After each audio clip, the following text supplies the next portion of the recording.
Assalamualaikum semuanya. Bagaimana kabar kalian? Semoga selalu diberi kesehatan dan dimudahkan rezekinya oleh Allah. Amin ya robbal alamin. Tak bosan-bosan Baginda Raja ingin kembali menguji kecerdasan Abu Nawas. Kali ini ia diperintah untuk membunuh seekor keledai. Meskipun terkesan mudah, tapi ada syarat-syarat tertentu yang tidak boleh dilanggar. Syarat pertama, dia tidak boleh membunuhnya menggunakan benda apapun. Syarat yang kedua, apabila berhasil dilakukan, dia harus punya alasan bahwa dia tidak bersalah atas terbunuhnya keledai tersebut. Dan syarat-syarat inilah yang membuat Abu Nawas berpikir dua kali untuk menerima tantangan Baginda Raja. Bagaimana Abu Nawas? Apakah kamu mampu? Tanya Baginda Raja. Abu Nawas hanya terdiam dan tak menjawab sepatah kata pun. Kalau kau memang tidak sanggup, bilang saja Abu Nawas. Nanti sebagai gantinya kau harus memandikan kuda-kuda istana selama sebulan, tapi tanpa bayaran sepeser pun, terang Baginda Raja. Ini sih tidak adil Paduka. Saya tidak melakukan kesalahan apapun, tapi kenapa mendapatkan hukuman seperti ini Paduka? Protes Abu Nawas. Makanya kalau tidak mau dihukum, terima saja tantanganku, balas Baginda Raja. Baiklah Paduka, tapi hadiah apa yang akan aku dapatkan bila aku berhasil melakukannya? Tanya Baginda Raja. Hadiahnya besar Abu Nawas, uang 1000 dinar.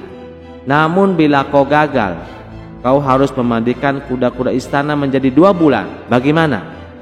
Jawab Baginda Raja. Mendengar itu Abu Nawas pun terkejut. Dalam hati ia berkata, ini sih sama saja bohong, lepas dari kandang buaya tapi masuk perangkap kandang singa. Akhirnya mau tidak mau Abu Nawas menerima tantangan tersebut. Bagus, apakah ada permintaan? Tanya Baginda Raja. Sejenak Abu Nawas terdiam. Tiba-tiba muncul ide konyol di benaknya. Boleh saya bawa pulang keledainya Paduka? Pinta Abu Nawas. Tentu saja boleh. Tapi buat apa Abu Nawas? Tanya Baginda Raja heran. Saya ingin mengajarkan sesuatu kepadanya, ujar Abu Nawas. Baginda Raja pun menyetujuinya. Maka pulanglah Abu Nawas beserta keledai tersebut. Singkat cerita, setelah 3 hari berlalu, Abu Nawas kembali mendatangi istana. Kemudian Baginda Raja meminta Abu Nawas untuk menjalankan tantangan yang telah diberikan kepadanya. Akan tetapi Abu Nawas malah mengaku bahwa dia telah berhasil mengerjain keledainya terbang. Tentu hal ini membuat Baginda Raja tak percaya begitu saja. Mana mungkin ada keledai bisa terbang? Kau jangan mengada-ngada Abu Nawas, ucap Baginda Raja. Saya serius Paduka, kalau Paduka mau, saya bisa membuktikannya, balas Abu Nawas. Karena penasaran Baginda Raja pun setuju. Namun salah satu penasihat istana berkata kepada Baginda Raja, ampun Paduka yang mulia. Lalu bagaimana dengan tantangannya Paduka? Baginda Raja membalas, itu nanti saja. Aku ingin tahu apakah keledai itu benar-benar bisa terbang. Kalau ucapannya bohong, hukumannya akan aku tambahkan menjadi 2 kali lipat. Kemudian Baginda Raja meminta Abu Nawas untuk membuktikannya. Ayo Abu Nawas, perlihatkan padaku, perintah Baginda Raja. Maka naiklah Abu Nawas ke atas menara istana dengan membawa keledai tersebut. Ketika sudah berada di atas ketinggian, Abu Nawas berkata kepada si keledai, ayo terbang, teriak Abu Nawas sambil mendorong keledainya. Keledai itu pun terpelanting jatuh ke bawah dan membentur tanah dengan sangat keras yang membuatnya mati seketika. Gila kau Abu Nawas, lihatlah keledai itu mati mengenaskan, ucap Baginda Raja. Dengan entengnya Abu Nawas membalas, saya sendiri juga heran Paduka. Saya yakin dia terlalu semangat saat latihan terbang. Sayangnya dia lupa cara mendarat Paduka. Paduka lihat sendiri kan kalau dia berhasil terbang dari atas menara. Jadi ini bukan kesalahanku Paduka, ujar Abu Nawas. Mendengar itu Baginda Raja tak bisa membantah, apalagi menyalahkan Abu Nawas. "Lalu bagaimana dengan tantanganmu, Abu Nawas?" tanya Baginda Raja. Abu Nawas menjawab, "Bukankah Paduka juga lihat sendiri bahwa saya berhasil membunuhnya tanpa bantuan alat apapun, dan kematiannya bukanlah kesalahanku. Dia telah terbang tanpa tahu caranya mendarat," jelas Abu Nawas. Baginda Raja hanya bisa geleng-geleng kepala mendengar penjelasan Abu Nawas. Tapi kasihan sekali keledai itu Abu Nawas, sesal Baginda Raja. "Loh, Paduka gimana sih? Saya kan hanya menjalankan perintah. Ini semua adalah tanggung jawab Paduka. Kenapa juga memberi tantangan yang aneh-aneh?" tegas Abu Nawas. Sejak saat itu, Baginda Raja tak lagi berani memberikan tantangan yang membahayakan, dan sesuai kesepakatan, Abu Nawas menerima hadiah 1000 dinar. Kisah selanjutnya.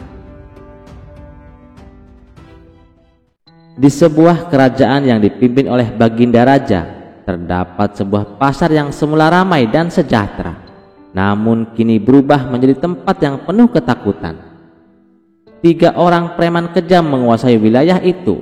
Setiap hari mereka memalak para pedagang dengan kasar, tak jarang menggunakan kekerasan. Hasil dari pemalakan itu mereka gunakan untuk mabuk-mabukan, berjudi, dan berpoya-poya dengan perempuan. Perdana Menteri yang mendengar keluhan para pedagang segera melapor kejadian ini kepada Baginda Raja. Dengan wajah muram, sang raja termenung sejenak sebelum akhirnya tersenyum kecil. Ia tahu hanya ada 1 orang yang bisa menangani masalah ini, yaitu Abu Nawas. Ketika dipanggil ke istana, Abu Nawas mendengar dengan seksama keluhan sang raja. "Abu Nawas, aku ingin kau menyingkirkan preman-preman ini," titah Baginda Raja. Abu Nawas tersenyum penuh percaya diri. "Serahkan masalah ini kepada hamba Baginda." Dengan berpakaian sederhana dan sikap santun, Abu Nawas menuju pasar tempat ketiga preman itu beraksi. Saat tiba, ia mendekati mereka dan memperkenalkan diri. Dengan ramah dan santun, ia berbicara tentang banyak hal, politik, ekonomi, bahkan agama. Preman-preman yang semula kasar itu merasa heran dengan kehadiran pria yang begitu sopan namun asik diajak bicara. Lambat laun mereka merasa nyaman berbincang dengan Abu Nawas. Tak hanya itu, Abu Nawas juga menraktir mereka makan, minum, dan rokok. Ia bergaul dengan mereka seolah-olah mereka adalah sahabat lamanya. Ketika waktu zuhur tiba, Abu Nawas mengajak ketiga preman itu untuk sholat. Namun mereka menolak mentah-mentah. "Apa gunanya sholat? Kami sudah biasa hidup seperti ini," ujar salah satu preman. Namun Abu Nawas tidak menyerah. Dengan lemah lembut ia berkata, "Bagaimana jika aku berikan kalian masing-masing 1 dinar setiap kali ikut sholat berjamaah denganku?" Mata para preman itu membelalak. Di zaman itu 1 dinar adalah jumlah yang sangat besar. Tanpa pikir panjang, mereka menerima tawaran Abu Nawas. Setiap waktu sholat, mereka datang dan sholat berjamaah dengannya. Awalnya mereka hanya melakukannya demi uang, tapi semakin lama mereka mulai terbiasa. Hari demi hari berlalu, Abu Nawas tetap menemani mereka, memberikan nasihat-nasihat kecil tentang kehidupan. Mereka mulai merasa tenang dan damai setiap kali sholat. Setelah 3 bulan berlalu, kebiasaan sholat mulai mengakar dalam diri mereka. Hingga pada suatu hari Abu Nawas menghilang. Hari pertama tanpa Abu Nawas, ketiga preman itu mulai gelisah. Biasanya mereka akan sholat berjamaah dengannya, tapi kini ia tak ada. Hari kedua dan ketiga pun berlalu, namun Abu Nawas tetap tidak muncul. Mereka mulai merasa kehilangan, bukan karena uang 1 dinar, tetapi karena perasaan damai yang selalu hadir saat bersama Abu Nawas. Dalam kebingungan, mereka duduk di teras masjid, hingga seorang ustadz mendekati mereka. "Ada apa? Kalian tampak gelisah," tanyanya. Salah satu dari mereka pun bercerita tentang pria misterius yang telah mengubah hidup mereka. Mereka tidak menyadari bahwa tanpa paksaan kini mereka berubah. Mereka tidak lagi merampok dan memalak, bahkan mereka mulai mencari pekerjaan halal untuk menghidupi diri sendiri. Sang ustadz tersenyum dan berkata, "Abu Nawas telah menyadarkan kalian dengan cara yang luar biasa. Kini teruslah di jalan kebaikan." Sejak hari itu, ketiga preman itu benar-benar bertaubat. Pasar kembali aman dan para pedagang tak lagi merasa takut. Ketika Baginda Raja mendengar kisah ini, ia tertawa puas.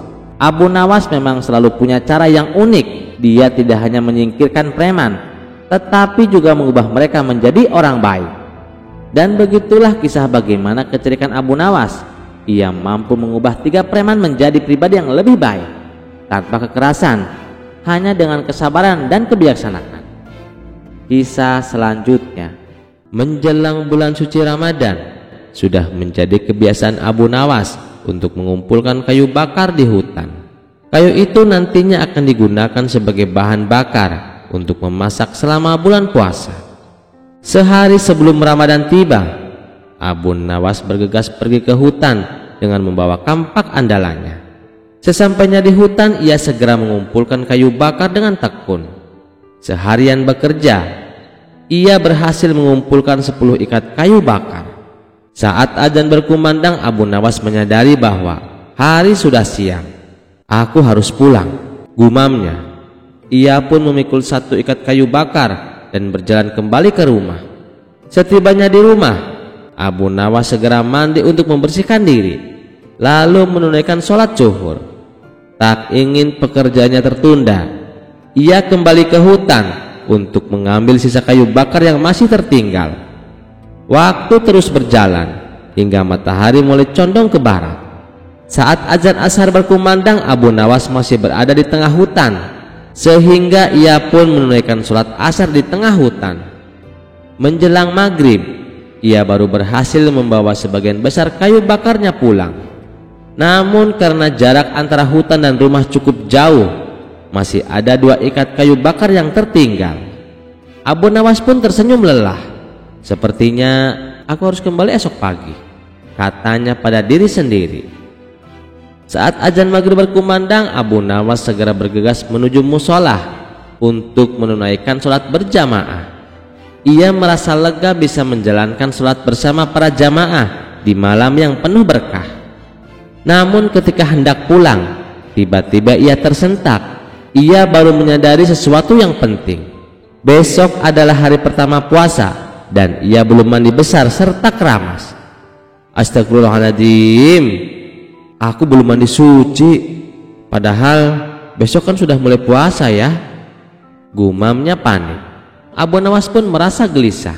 Ia bingung, apa mandi besar sebelum puasa adalah kewajiban atau hanya sunnah? Tanpa berpikir panjang, ia segera mendekati seorang ulama yang masih duduk di tempat imam. "Maaf Tuan Ulama," kata Abu Nawas dengan wajah penuh kebingungan. "Saya baru ingat kalau saya belum mandi besar, sedangkan besok adalah hari pertama puasa. Bagaimana hukumnya? Apakah saya wajib mandi sebelum puasa dimulai?"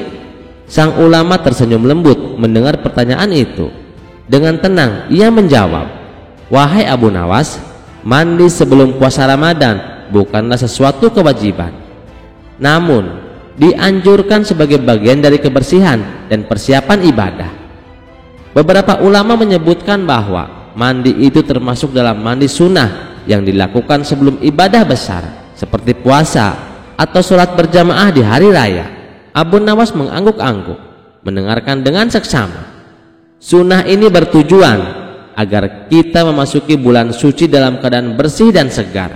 Meskipun tidak wajib, mandi ini memiliki nilai baik untuk dilakukan. Dengan niat yang tulus dan tata cara yang benar, ibadah puasa pun dapat dijalankan dengan lebih nyaman dan penuh keberkahan. Bahkan dikisahkan ketika Nabi Shallallahu Alaihi Wasallam ketemu waktu subuh, sementara posisi beliau belum mandi junub karena habis berhubungan badan sebelum waktu subuh. Setelah itu Nabi mandi dalam rangka menghilangkan hadas setelah masuk adzan subuh, dan lalu beliau berpuasa. Artinya walaupun sudah masuk waktu subuh, orang belum mandi junub itu tidak mempengaruhi keabsahan puasanya. Maka dalam hal ini mandi ketika puasa itu tidak diwajibkan atau tidak diharuskan, lanjut sang ulama.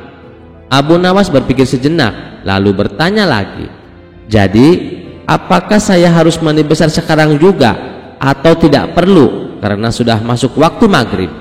Sang ulama tersenyum dan menjawab, jika engkau tidak dalam keadaan junub, maka tidak ada kewajiban untuk mandi besar. Namun jika engkau ingin menyambut Ramadan dengan kebersihan dan kesegaran, maka silahkan mandi, itu akan lebih baik. Mendengar penjelasan itu, Abu Nawas menghela napas lega. Ia lalu berkata dengan gaya khasnya, kalau begitu aku makan dulu saja baru mandi. Percuma mandi juga, paling-paling nanti bajuku basah kena kuah makanan. Sang ulama dan para jamaah yang mendengar itu pun tertawa. Begitulah Abu Nawas, selalu punya cara unik dalam menghadapi sesuatu. Kisah selanjutnya. Pada suatu hari Abu Nawas merasa dirinya kurang ilmu dan ingin menjadi lebih sakti. Ia mendengar ada seorang pertapa tua yang konon memiliki kesaktian luar biasa. Abu Nawas pun pergi menemui pertapa itu di puncak gunung. Setelah menempuh perjalanan yang cukup jauh dan melelahkan, akhirnya sampai di gubuk kecil tempat pertapa itu tinggal. Wahai guru, aku ingin belajar ilmu kesaktian, kata Abu Nawas penuh semangat. Sang pertapa mengelus janggutnya dan tersenyum. Anak muda, untuk belajar ilmu kesaktian itu butuh kesabaran dan pengorbanan. Apakah kau siap? Tentu guru, jawab Abu Nawas dengan penuh keyakinan. Sang pertapa pun berkata, baiklah, ada ujian yang harus kamu lalui sebelum aku mengajarkan ilmu kesaktianku. Sang pertapa membawa Abu Nawas ke sebuah batu besar dan berkata, jika kau ingin menjadi sakti, kau harus mengangkat batu ini. Abu Nawas berusaha mengangkatnya. Ia menarik nafas dalam-dalam dan mendorong dengan sekuat tenaga. Namun batu itu tidak bergerak sama sekali. Abu Nawas terjatuh ke tanah sambil menggap-menggap. Guru, ini mustahil. Batu ini terlalu berat, guru. Sang pertapa pun tersenyum. Pelajaran pertama, jangan memaksakan diri pada sesuatu yang tidak bisa kau ubah. Gunakan akal, bukan otot.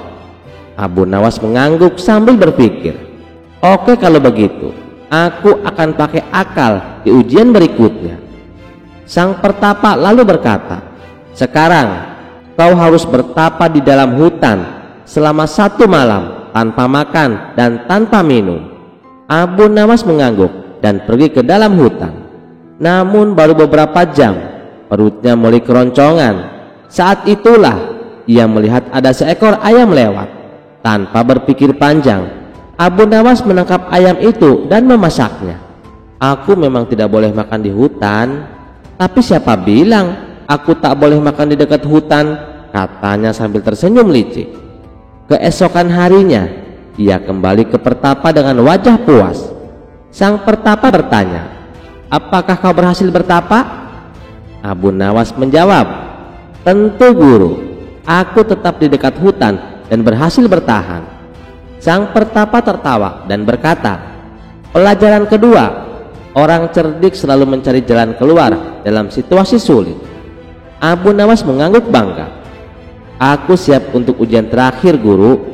Sang pertapa lalu berkata, sekarang ujian terakhir. Kau harus tetap tersenyum meskipun aku memarahimu dan menghina dirimu. Abu Nawas mengangguk. Lalu sang pertapa mulai mencaci maki Abu Nawas. Kau ini bodoh, pemalas, tidak pantas jadi muridku. Abu Nawas tetap tersenyum. Sang pertapa semakin marah. Kau tidak punya otak, bahkan kucing lebih pintar darimu. Abu Nawas tetap tersenyum. Sang pertapa mulai curiga. Kenapa kau tetap tersenyum, Abu Nawas? Abu Nawas menjawab santai, karena aku sudah belajar dari 2 ujian sebelumnya, guru. Maksudmu? Tanya sang pertapa. Abu Nawas tersenyum licik. Aku tidak mau memaksakan diri seperti mengangkat batu, dan aku selalu mencari jalan keluar dalam situasi sulit.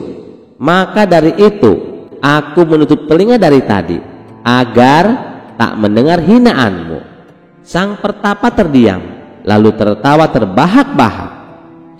Kau memang cerdik Abu Nawas. Baiklah, kau tak butuh ilmu sakti, karena kecerdikanmu sudah lebih hebat dari kesaktian. Abu Nawas pun pulang dengan bangga, merasa bahwa kecerdikan adalah ilmu yang paling sakti yang pernah ia pelajari. Kisah selanjutnya dikisahkan pada suatu hari di Baghdad. Tersiar kabar bahwa seorang pendeta terkenal datang ke kota. Pendeta ini dikenal sangat pandai berdebat dan sering mempermainkan lawan bicaranya. Kali ini ia berniat mempermalukan kaum muslim dengan berpura-pura masuk Islam dan mengajukan pertanyaan-pertanyaan sulit. Raja yang mendengar kabar ini sangat geram. Akhirnya memanggil Abu Nawas ke istana. Abu Nawas, aku ingin kau menghadapi pendeta licik itu. Buktikan kepadanya bahwa Islam tak bisa dipermainkan, perintah Baginda Raja dengan suara lantang. Abu Nawas tersenyum santai. Tenang Baginda, serahkan saja padaku. Aku akan membuatnya pusing 7 keliling. Keesokan harinya di istana yang megah, pendeta itu datang dengan wajah penuh percaya diri. Ia berdiri di hadapan Baginda Raja dan berkata, "Wahai Baginda Raja, aku ingin masuk Islam, tapi ada beberapa pertanyaan yang ingin aku tanyakan sebelum aku benar-benar yakin." Baginda Raja tersenyum dan berkata, "Tentu saja, kau boleh bertanya kepada orang yang paling cerdik di negeri ini, yaitu Abu Nawas." Abu Nawas melangkah maju dengan senyum jenaka di wajahnya. "Silahkan Tuan Pendeta, apa yang ingin kau tanyakan?" Pendeta itu tersenyum licik dan berkata, "Jika benar Allah itu maha kuasa, bisakah dia menciptakan batu yang begitu besar hingga dia sendiri tidak bisa mengangkatnya?" Baginda dan para ulama yang mendengar itu terdiam. Ini pasti pertanyaan licik dan menjebak, gumam Abu Nawas. Tapi Abu Nawas dengan tenang menjawab, "Oh, tentu bisa." Pendeta terbelalak. "Apa? Benarkah?" Abu Nawas mengangguk santai.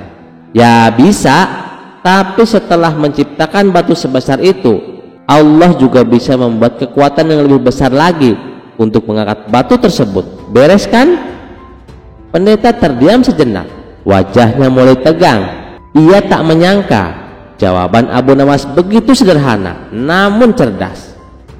"Baiklah kalau begitu. Pertanyaanku yang kedua, di manakah arah wajah Allah menghadap saat dia tidur?" Tanyanya dengan licik. Abu Nawas dengar lebar. "Nah, ini pertanyaan bagus. Tapi sebelumnya, bisakah kau menjelaskan kepadaku kapan Allah tidur dan sejak kapan dia mengantuk?" Pendeta terbata-bata. "Saya nggak tahu sih." Abu Nawas melanjutkan, "Allah itu tidak tidur Tuan Pendeta, tidak mengantuk, dan tidak pernah lelah. Jadi pertanyaanmu tadi tidak berlaku." Pendeta itu mulai berkeringat dingin. "Oh, baiklah kalau begitu. Pertanyaanku yang ketiga." Pendeta mencoba bertanya lebih licik lagi. "Kalau begitu, tunjukkan kepadaku bentuknya malaikat maut." Abu Nawas tersenyum jahil. "Oh, gampang sekali. Namun ada syaratnya." "Apa syaratnya?" Pendeta penasaran. Abu Nawas menjawab dengan santai, "Kau harus mati dulu. Setelah itu, aku akan menunjukkan malaikat maut kepadamu." Semua orang di istana tertawa terbahak-bahak. Pendeta itu gemetar. Ia tak menyangka Abu Nawas bisa sepintar ini. Pendeta mulai panik, tapi ia belum mau menyerah. "Oke, pertanyaan terakhir. Kalau kau bisa menjawab ini, aku benar-benar akan masuk Islam." Abu Nawas mengangguk. "Baik, silahkan." Pendeta menghela napas dalam-dalam. "Jika memang surga dan neraka itu ada, coba tunjukkan padaku sekarang.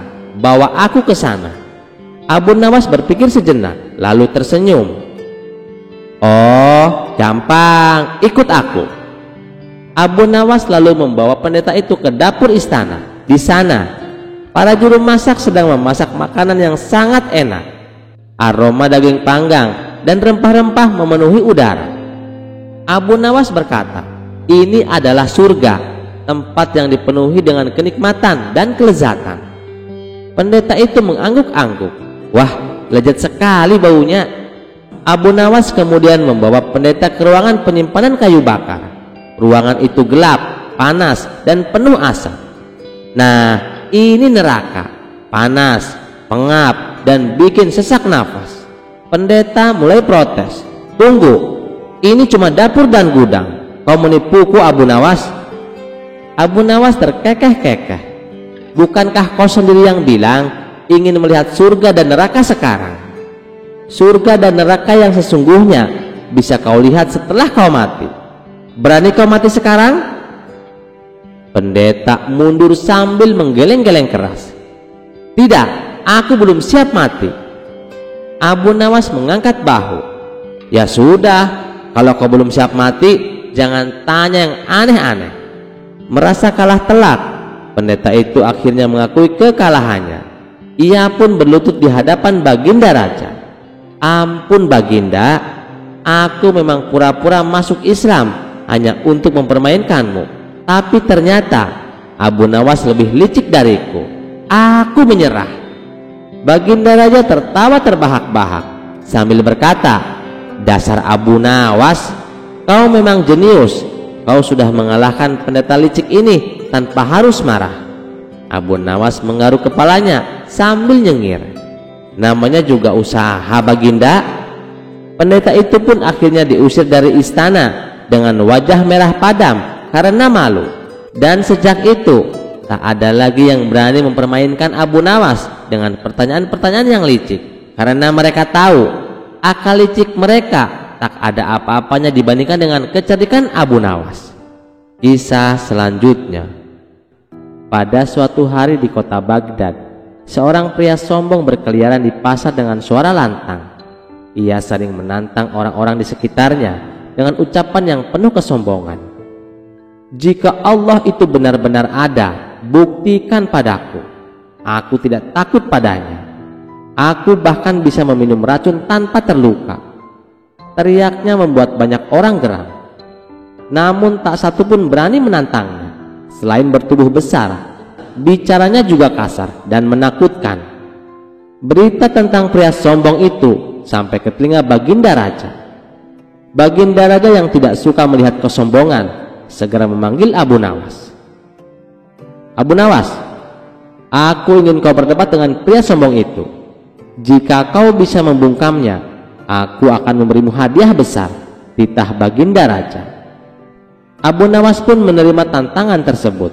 Keesokan harinya, ia pergi ke alun-alun kota, di mana pria sombong itu telah mengumpulkan massa dengan ucapannya yang menantang Tuhan.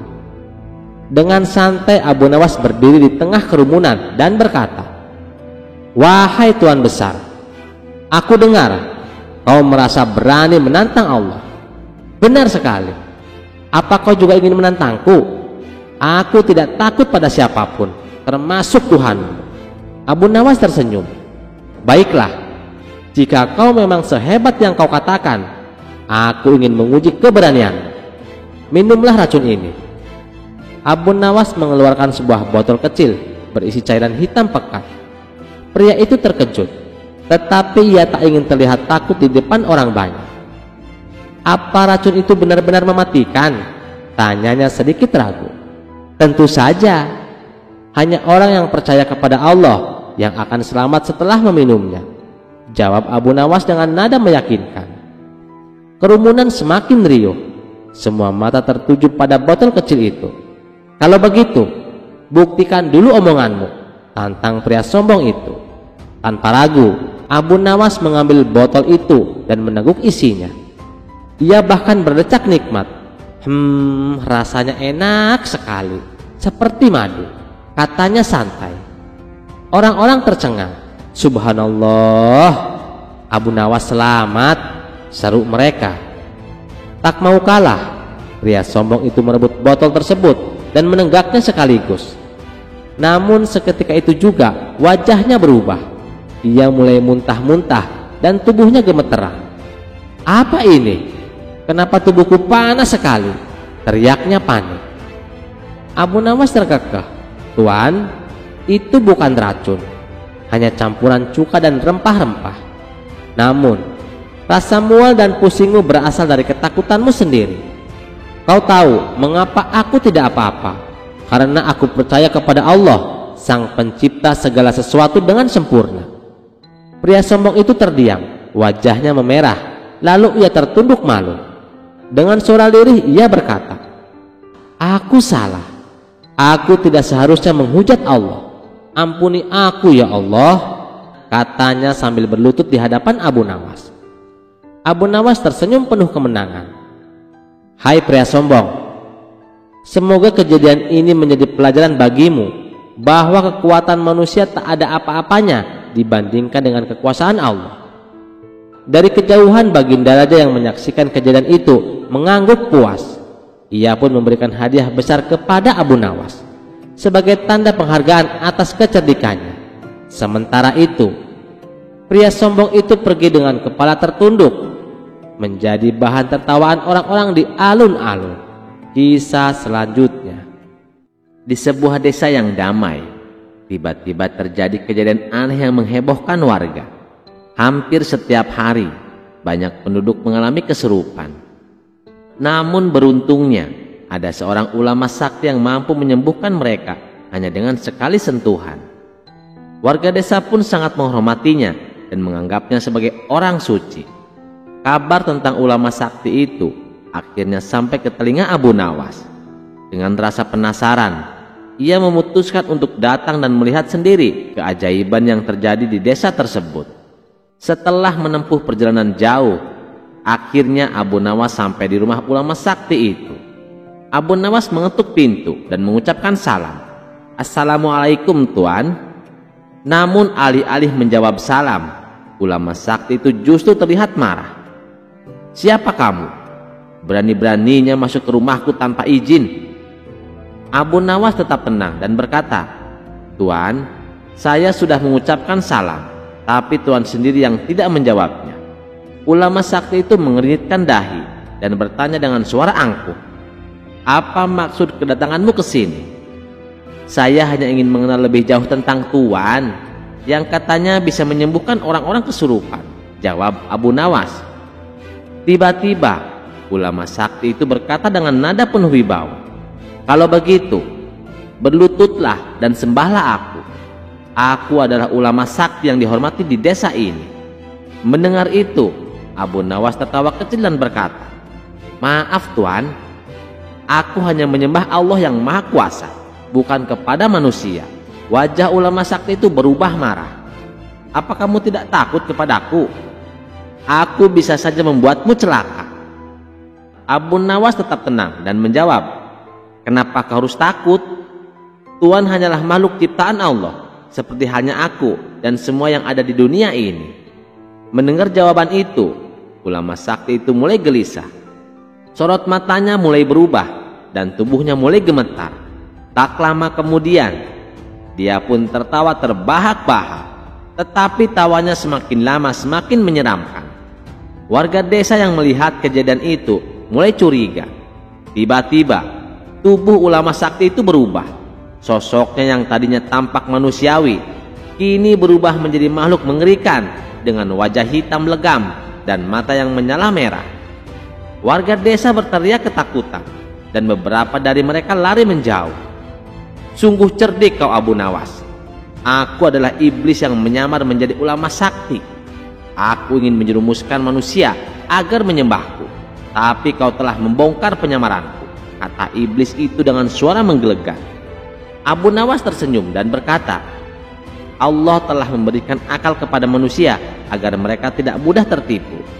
Jika kau memang sakti, mengapa kau takut kepada kebenaran?"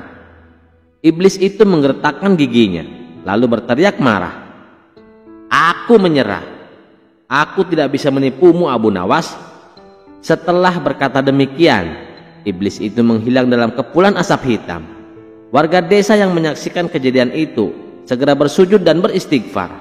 Mereka sadar bahwa selama ini telah tertipu oleh iblis yang menyamar menjadi ulama sakti. Mereka pun berterima kasih kepada Abu Nawas yang telah menyelamatkan mereka dari tipu daya iblis. Sejak saat itu, tidak ada lagi kejadian kesurupan di desa tersebut, dan warga kembali hidup dengan tenang. Sementara itu, Abu Nawas melanjutkan perjalanannya dengan hati yang lapang, mengetahui bahwa sekali lagi ia telah berhasil mengalahkan tipu daya iblis dengan kecerdikannya.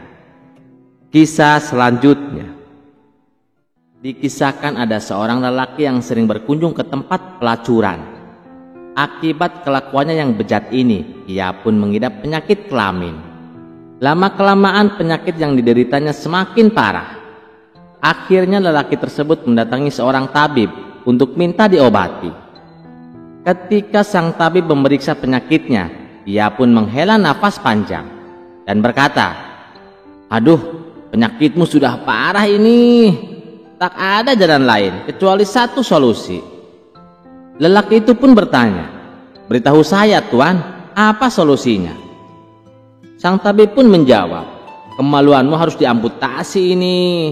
Penyakit ini bisa menyebar ke tubuhmu dan membuatmu mati di usia muda." Sontak si lelaki itu pun terkejut mendengar perkataan tabib itu. "Tuan, apa tidak ada cara lain, Tuan?" tanyanya dengan panik. "Aduh, maaf, tapi hanya ada satu-satunya cara," jawab sang tabib dengan tegas. "Aku tidak mau, Tuan. Itu sama saja aku kehilangan jati diriku," balas si lelaki dengan emosi. Ia pun meninggalkan sang tabib dan mendatangi tabib yang lain yang menurut orang-orang adalah tabib yang paling hebat di kota Baghdad. Namun jawaban yang ia terima tetap sama, yakni kemaluannya harus diamputasi. Hal ini membuat si lelaki semakin stres dan putus asa. Melihat kondisinya, salah seorang kawannya pun menyarankan, "Datangilah Abu Nawas, siapa tahu dia bisa membantumu." Lelaki itu pun menjawab dengan ragu, "Abu Nawas, dia kan bukan tabib. Mana mungkin dia tahu soal penyakit seperti ini?" Ya benar sih, tapi jangan salah. Meskipun bukan tabib, Abu Nawas sudah beberapa kali berhasil menyembuhkan penyakit Baginda loh, terang kawannya. Karena tidak ada pilihan lain, si lelaki itu pun akhirnya memutuskan untuk pergi ke rumah Abu Nawas. Di hadapan Abu Nawas, ia mengadukan penyakit yang dideritanya. Setelah memeriksa penyakit itu, Abu Nawas pun dibuat heran. "Ini kenapa bisa separah ini?" tanya Abu Nawas. Dengan sedikit malu-malu si lelaki itu pun menjawab, "Maaf Tuan, sebelumnya aku memang sering jajan. Bahkan dalam satu hari bisa sampai 3 kali Tuan." Abu Nawas pun berkata, "Makanya jangan berbuat zina. Agama melarangnya karena mendatangkan banyak mudorot." "Iya Tuan Abu, saya berjanji Tuan, kalau saya sembuh, saya tidak akan mengulanginya lagi," kata si lelaki dengan penuh penyesalan. "Ya sudah, apakah sebelumnya kamu sudah memeriksakan ini ke tabib?" tanya Abu Nawas. "Sudah Tuan, beberapa tabib sudah aku datangi," jawab si lelaki. "Lalu apa katanya?" tanya Abu Nawas lagi. "Mereka bilang kemaluanku harus diamputasi Tuan. Tentu saja aku menolaknya lah. Aku bisa kehilangan harga diriku sebagai laki Tuan," kata si lelaki dengan penuh emosi. Mendengar itu, Abu Nawas pun ikut-ikutan emosi. Wah, enak saja. Tabib apa-apaan seperti itu. Dikit-dikit amputasi, tangan sakit amputasi, kaki sakit amputasi. Nah ini, kemaluannya yang sakit suruh diamputasi juga, ujar Abu Nawas dengan kesal. "Benar Tuan, aku juga bingung. Tabib macam apa seperti ini?" balas si lelaki tak kalah emosi. "Ya sudah, aku akan buatkan ramuannya. Kamu tunggu di sini," kata Abu Nawas. Abu Nawas pun masuk ke dalam rumah dan mulai mempersiapkan bahan-bahan. Setelah menunggu sekitar 2 jam, akhirnya ramuan tersebut selesai dibuat. Kemudian Abu Nawas menemui si lelaki dan memberikan ramuan. "Nah, ini ramuannya sudah jadi. Olesi kemaluanmu dengan ramuan ini minimal 1 kali sehari. Akan lebih baik kalau 3 kali sehari," terang Abu Nawas. Si lelaki sangat gembira mendengarnya. "Terima kasih Tuan Abu. Alhamdulillah Tuan." Jadi kemaluanku tidak perlu diamputasi ya Tuan? Tanyanya dengan penuh harap. Dengan tenang Abu Nawas pun menjawab, tenang saja. Ngapain harus dipotong? Nanti juga 3 hari lepas sendiri. Seketika itu juga si lelaki langsung pingsan dan jatuh ke tanah. Kisah selanjutnya. Suatu hari Abu Jahil sangat tertarik dengan cincin milik Abu Nawas. Sebenarnya Abu Nawas bersedia menjualnya, asalkan harganya 1 dinar. Tapi karena Abu Jahil sangat bakhil, ia enggan membelinya dan menginginkan cincin itu secara gratis. Suatu ketika saat Abu Jahil mencangkul tanah di ladang, tanpa sengaja cangkulnya membentur benda keras. Karena dirasa mengganggu, ia pun berniat menyingkirkan benda keras tersebut. Ketika ia mengambilnya, ternyata benda itu adalah koin uang 1 dinar. Betapa bahagianya hati Abu Jahil. Lalu digosokkanlah uang yang sudah karatan itu. Tapi kebahagiaannya tidak berlangsung lama. Ketika setelah diamati, uang koin temuannya adalah uang dinar palsu. Rasa kecewa pun menyelimuti hati Abu Jahil. Ia lalu berniat untuk membuang koin tersebut. Saat ia hendak membuangnya, tiba-tiba terbesit niat jahat pada diri Abu Jahil. Kenapa aku harus membuangnya? Bukankah dengan uang ini aku bisa mengelabui Abu Nawas? Aku akan membeli cincinnya dengan uang palsu ini, pikir Abu Jahil dalam hati. Maka datanglah ia menemui Abu Nawas. Hai Abu Nawas, apa kamu masih berniat menjual cincinmu? Tanya Abu Jahil. Iya, tapi harganya 1 dinar, jawab Abu Nawas. Baiklah Abu Nawas, aku bersedia, balas Abu Jahil. Ia pun memberikan uang palsu tersebut kepada Abu Nawas. Lalu Abu Nawas menerimanya tanpa memastikan bahwa uang tersebut adalah uang palsu. Oleh Abu Nawas, uang tersebut digunakan untuk membeli daging di pasar. Si penjual daging juga sama. Ia menerima uang dari Abu Nawas tanpa memastikan bahwa uang tersebut adalah uang palsu. Kemudian si penjual daging membeli buah-buahan dengan menggunakan uang palsunya dari Abu Nawas. Esok harinya, Abu Jahil mendatangi pedagang buah untuk menagih hutang sebanyak 1 dinar. Kamu kan sudah janji, katanya hari ini kamu akan melunasi hutangmu, kata Abu Jahil. Si pedagang buah lalu memberikan uang palsu yang diperolehnya dari si penjual daging. Dengan hati gembira, Abu Jahil langsung pulang ke rumah. Namun setelah diamati, ternyata uang yang didapatnya adalah uang palsu. Kurang ajar, dia telah menipuku, ucap Abu Jahil emosi. Ia pun pergi menghadap Tuan Hakim untuk mengadukan si penjual buah. Tuan Hakim, si penjual buah telah menipuku. Dia membayar hutangnya pakai uang palsu, keluh Abu Jahil.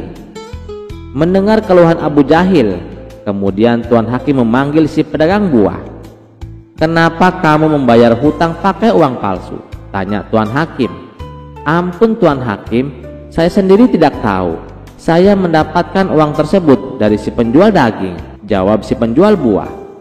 Maka dipanggillah si penjual daging untuk menghadap Tuan Hakim. Apa benar kemarin kamu membeli buah-buahan pakai uang ini? Tanya Tuan Hakim kepada si penjual daging. Iya benar Tuan Hakim. Memangnya kenapa? Tanya balik si penjual daging. Kamu tahu tidak, uang yang kamu berikan adalah uang palsu, kata Tuan Hakim memberitahu. Seketika si penjual daging langsung terkejut. Maaf Tuan Hakim, saya benar-benar tidak tahu. Saya sendiri memperoleh uang tersebut dari Abu Nawas, balas si penjual daging. Kemudian Tuan Hakim segera memerintahkan beberapa pengawalnya untuk menjemput Abu Nawas. Ketika Abu Nawas memasuki ruang sidang, di situ sudah berkumpul Abu Jahil, penjual buah dan penjual daging. Ada apa ini Tuan Hakim? Tanya Abu Nawas heran.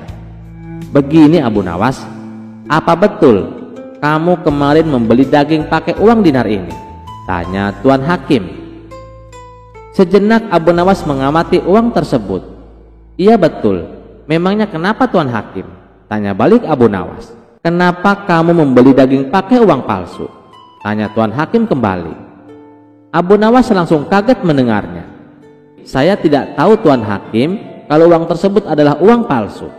Saya mendapatkan uang tersebut dari Abu Jahil, Tuan Hakim. Dia telah membeli cincinku menggunakan uang itu, jawab Abu Nawas. Tuan Hakim menjadi bingung dengan jawaban Abu Nawas. Benarkah itu Abu Jahil? Tanya Tuan Hakim. Benar Tuan, aku menemukan uang itu saat aku mencangkul di ladang, jawab Abu Jahil gemeteran. Kamu telah menipu orang lain, tapi kamu malah menuduh orang lain menipumu. Jadi masalah ini sebenarnya bersumber dari kamu sendiri Abu Jahil. Karena kamu telah membuat kegaduhan, maka kamu didenda 10 dinar atau kurungan penjara selama 10 bulan, kata Tuan Hakim memutuskan. Dengan berat hati, terpaksa Abu Jahil harus membayar denda tersebut. Sebelum mereka membubarkan diri, Abu Nawas memberikan nasihat kepada Abu Jahil. Hai Abu Jahil, ada pepatah mengatakan, barang siapa yang menggali lubang untuk saudaranya, maka dia sendiri yang akan terjatuh di dalamnya. Kisah selanjutnya. Suatu hari Abu Jahil sangat tertarik dengan cincin milik Abu Nawas. Sebenarnya Abu Nawas bersedia menjualnya, asalkan harganya 1 dinar. Tapi karena Abu Jahil sangat bakhil, ia enggan membelinya dan menginginkan cincin itu secara gratis. Suatu ketika saat Abu Jahil mencangkul tanah di ladang, tanpa sengaja cangkulnya membentur benda keras. Karena dirasa mengganggu, ia pun berniat menyingkirkan benda keras tersebut. Ketika ia mengambilnya, ternyata benda itu adalah koin uang 1 dinar. Betapa bahagianya hati Abu Jahil. Lalu digosokkanlah uang yang sudah karatan itu. Tapi kebahagiaannya tidak berlangsung lama. Ketika setelah diamati, uang koin temuannya adalah uang dinar palsu. Rasa kecewa pun menyelimuti hati Abu Jahil. Ia lalu berniat untuk membuang koin tersebut. Saat ia hendak membuangnya, tiba-tiba terbesit niat jahat pada diri Abu Jahil. Kenapa aku harus membuangnya? Bukankah dengan uang ini aku bisa mengelabui Abu Nawas? Aku akan membeli cincinnya dengan uang palsu ini, pikir Abu Jahil dalam hati. Maka datanglah ia menemui Abu Nawas. Hai Abu Nawas, apa kamu masih berniat menjual cincinmu? Tanya Abu Jahil. Iya, tapi harganya 1 dinar, jawab Abu Nawas. Baiklah Abu Nawas, aku bersedia, balas Abu Jahil. Ia pun memberikan uang palsu tersebut kepada Abu Nawas. Lalu Abu Nawas menerimanya tanpa memastikan bahwa uang tersebut adalah uang palsu. Oleh Abu Nawas, uang tersebut digunakan untuk membeli daging di pasar. Si penjual daging juga sama. Ia menerima uang dari Abu Nawas tanpa memastikan bahwa uang tersebut adalah uang palsu.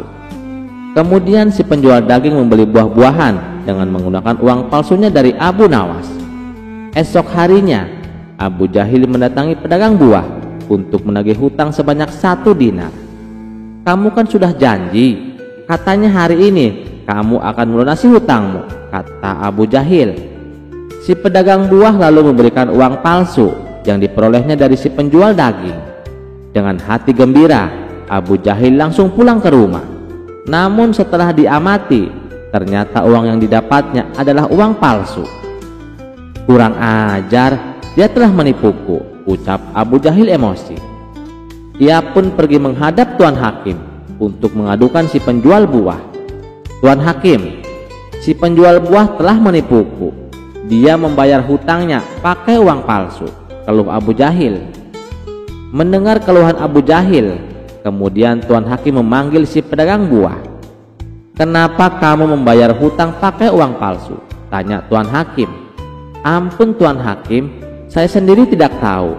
Saya mendapatkan uang tersebut dari si penjual daging, jawab si penjual buah. Maka dipanggillah si penjual daging untuk menghadap Tuan Hakim. Apa benar kemarin kamu membeli buah-buahan pakai uang ini? Tanya Tuan Hakim kepada si penjual daging. Iya benar Tuan Hakim. Memangnya kenapa? Tanya balik si penjual daging. Kamu tahu tidak, uang yang kamu berikan adalah uang palsu, kata Tuan Hakim memberitahu. Seketika si penjual daging langsung terkejut. Maaf Tuan Hakim, saya benar-benar tidak tahu. Saya sendiri memperoleh uang tersebut dari Abu Nawas, balas si penjual daging. Kemudian Tuan Hakim segera memerintahkan beberapa pengawalnya untuk menjemput Abu Nawas. Ketika Abu Nawas memasuki ruang sidang, di situ sudah berkumpul Abu Jahil, penjual buah dan penjual daging. "Ada apa ini Tuan Hakim?" tanya Abu Nawas heran. "Begini Abu Nawas, apa betul kamu kemarin membeli daging pakai uang dinar ini?" tanya Tuan Hakim. Sejenak Abu Nawas mengamati uang tersebut. "Iya betul. Memangnya kenapa Tuan Hakim?" tanya balik Abu Nawas. "Kenapa kamu membeli daging pakai uang palsu?" tanya Tuan Hakim kembali. Abu Nawas langsung kaget mendengarnya. "Saya tidak tahu Tuan Hakim kalau uang tersebut adalah uang palsu. Saya mendapatkan uang tersebut dari Abu Jahil Tuan Hakim. Dia telah membeli cincinku menggunakan uang itu," jawab Abu Nawas. Tuan Hakim menjadi bingung dengan jawaban Abu Nawas. "Benarkah itu Abu Jahil?" tanya Tuan Hakim. "Benar Tuan, aku menemukan uang itu saat aku mencangkul di ladang," jawab Abu Jahil gemeteran. "Kamu telah menipu orang lain, tapi kamu malah menuduh orang lain menipumu. Jadi masalah ini sebenarnya bersumber dari kamu sendiri Abu Jahil. Karena kamu telah membuat kegaduhan, maka kamu didenda 10 dinar atau kurungan penjara selama 10 bulan, kata Tuan Hakim memutuskan. Dengan berat hati, terpaksa Abu Jahil harus membayar denda tersebut. Sebelum mereka membubarkan diri, Abu Nawas memberikan nasihat kepada Abu Jahil. "Hai Abu Jahil, ada pepatah mengatakan, barang siapa yang menggali lubang untuk saudaranya, maka dia sendiri yang akan terjatuh di dalamnya." Kisah selanjutnya. Di sebuah kerajaan yang dipimpin oleh Baginda Raja, terdapat sebuah pasar yang semula ramai dan sejahtera, namun kini berubah menjadi tempat yang penuh ketakutan. 3 orang preman kejam menguasai wilayah itu. Setiap hari mereka memalak para pedagang dengan kasar, tak jarang menggunakan kekerasan.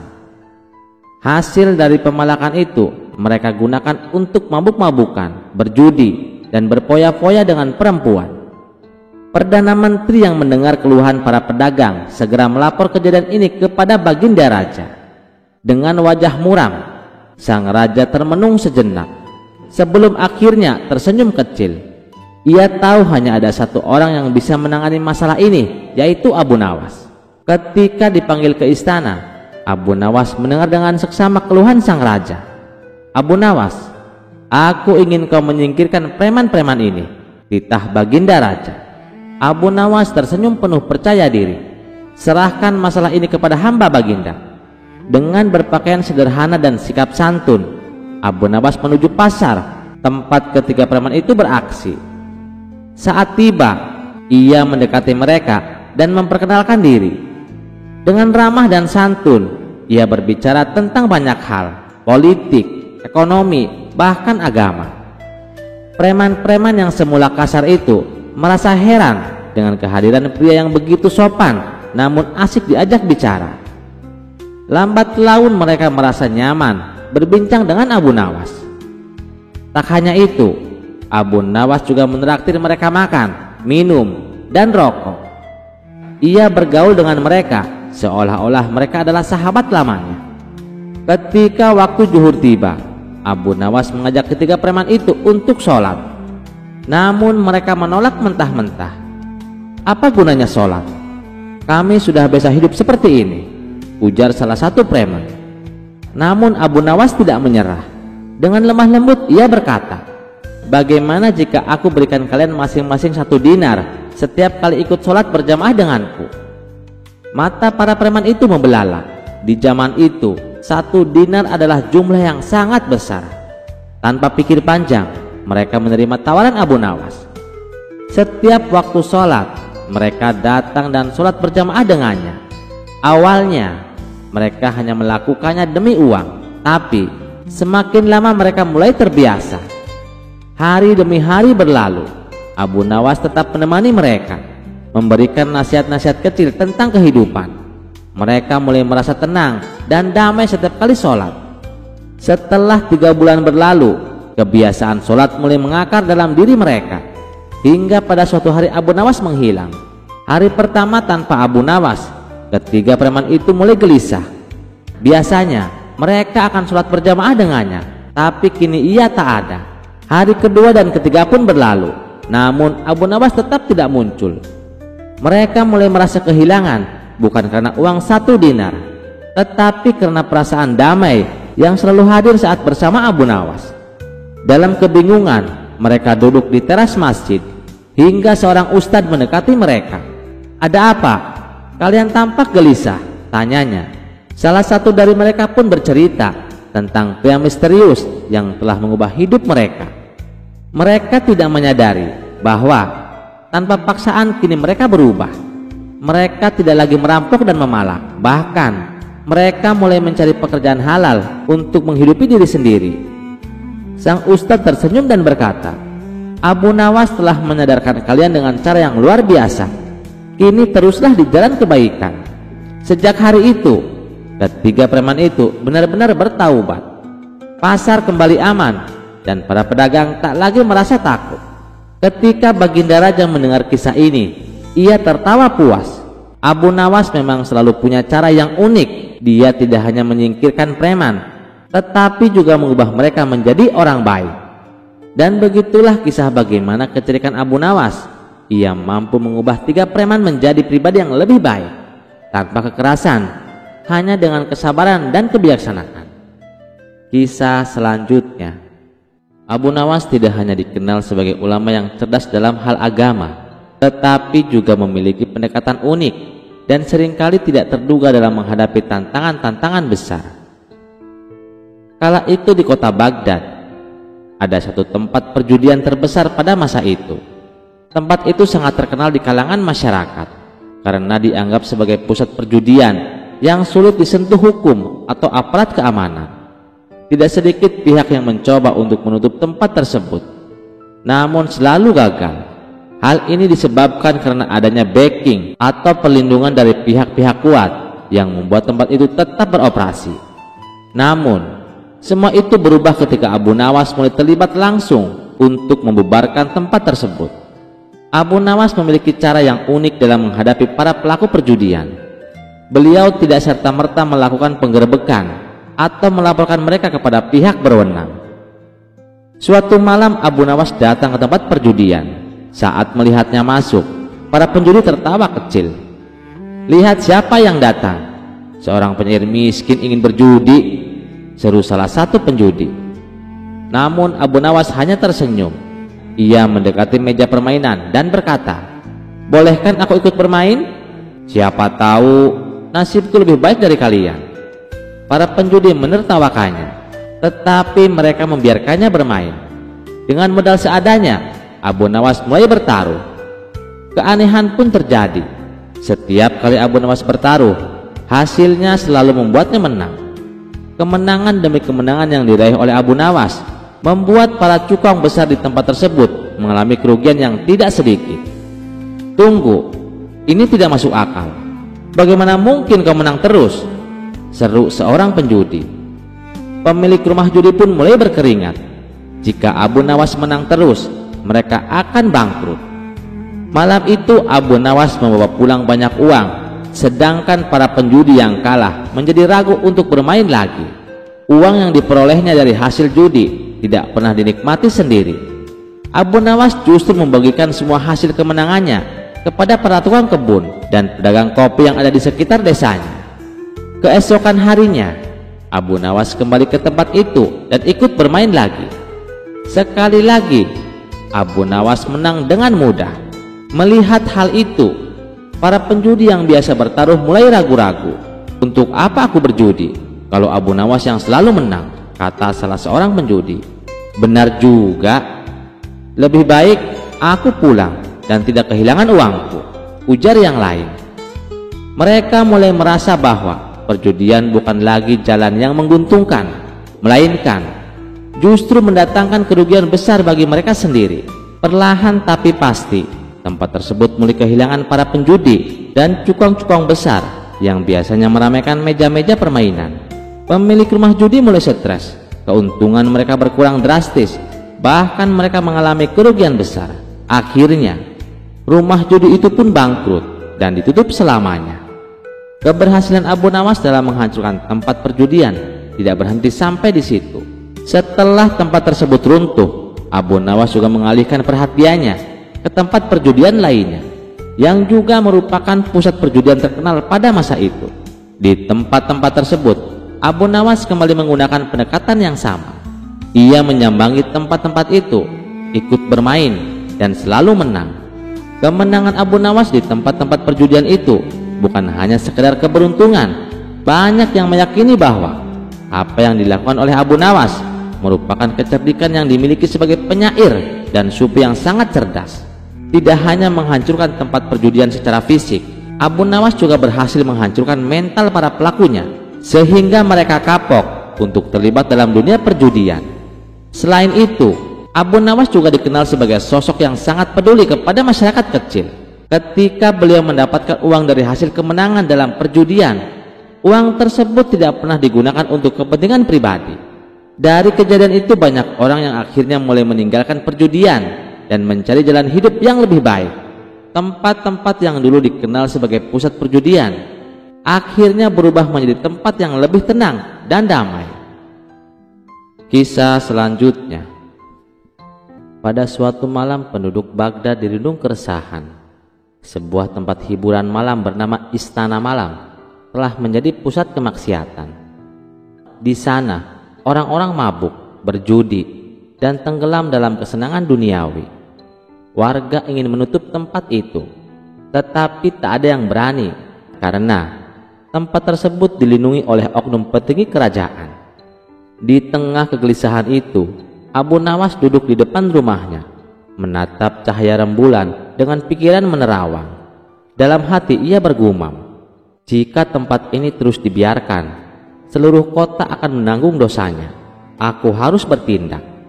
Dengan tekad bulat, Abu Nawas bergegas menuju rumah sahabatnya, Abu Jahil, untuk meminta bantuan. Setibanya di rumah Abu Jahil, ia langsung berkata, "Abu Jahil, aku mengajakmu pergi ke Istana Malam." Mendengar itu, Abu Jahil terbelalak. "Yang benar saja Abu Nawas, ini ide gila. Apa kamu kehabisan jamaah untuk berceramah? Sampai-sampai hiburan malam pun jadi sasaranmu?" Abu Nawas menghela napas dan menjawab dengan penuh keyakinan, "Biar namaku tercemar di mata manusia, asalkan aku tenar di mata Allah. Apa artinya sebuah nama? Paling mentok, aku hanya akan dicibir oleh orang-orang. Tapi ingat, semua orang menginginkan surga, bukan hanya jamaah di masjid. Orang-orang di dalam Istana Malam itu juga butuh hidayah." Abu Jahil masih ragu. "Aku tetap tidak mau ikut Abu Nawas, itu terlalu beresiko." Abu Nawas tak memaksa. Dengan atau tanpa Abu Jahil, ia sudah bertekad. Malam itu juga, Abu Nawas mengenakan pakaian yang berbeda dari biasanya. Ia mengenakan celana jeans dan kaos oblong agar tidak mencolok. Tak lupa, ia mengenakan kacamata hitam, bukan untuk bergaya, tapi karena matanya sering menangis melihat orang-orang yang masa depannya suram di akhirat kelak. Dengan langkah mantap ia memasuki Istana Malam. Di dalam, suasana begitu riuh, lampu warna-warni berkedip, musik berdentum keras, dan di sudut ruangan beberapa orang asik menenggak minuman keras. Tiba-tiba seorang pria yang mengenali Abu Nawas berteriak, "Tuan Abu Nawas!" Seisi ruangan terdiam. Semua mata tertuju pada sosok Abu Nawas. Orang yang memanggil tadi langsung menghampirinya. "Tuan Abu Nawas, kemari, gabunglah dengan kami." Tanpa ragu, dan duduk di antara para pengunjung yang sudah setengah mabuk, ia melambaikan tangan memanggil seorang pelayan. Seorang pelayan mendekatinya. "Selamat datang Tuan, mau minuman spesial?" Abu Nawas pura-pura berpikir, "Apa ada susu unta?" Pelayan itu mengernyit, "Kami punya arak terbaik dari Persia, bukan susu unta." Baiklah, beri aku air putih yang sangat mahal." Pelayan bingung, tapi tetap membawa segelas air. Abu Nawas menatapnya dalam-dalam. "Astagfirullah, ini air terbaik yang pernah aku minum.